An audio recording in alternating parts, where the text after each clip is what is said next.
কি দেখছেন? গ্যাসে চা ফুটছে, তাই তো? কিন্তু কে চাটা ফোটাচ্ছে সেটা কিন্তু দেখতে পাচ্ছেন না।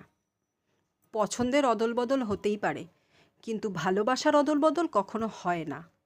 তাই সবটুকু রাজনীতির নজরে না দেখলেও চলে। প্রেডিকশন পকেটেই থাক, ক্ষমতার অদলবদল লেগেই থাকবে, ভালোবাসার অদলবদল হয় না। এবার আসি আসল কথায়। এই যে ভিডিওটা আজকে যারা দেখছেন, আগামীকালও যারা দেখবেন, তাদের যদি ভিডিওটা ভালো লাগে, তারা যদি স্ট্রেঞ্জারও হন, কিন্তু আমার সাথে মতের মিল তাদের হচ্ছে, তাদের ভিডিও ভালো লাগলে একটা লাইক করে দেবেন। আর যাদের ভালো লাগছে না তারা স্কিপ করে চলে যাবেন। আর যাদের হাসি পেল ভিডিওটা দেখে, অবশ্যই তারা হাসবেন এবং লাইক করে দেবেন। আর যদি হাসি না পায় তাহলে রামগরুরের ছানার দলে গিয়ে নাম লিখিয়ে ফেলবেন। কেমন? ভালো থাকবেন, সুস্থ থাকবেন।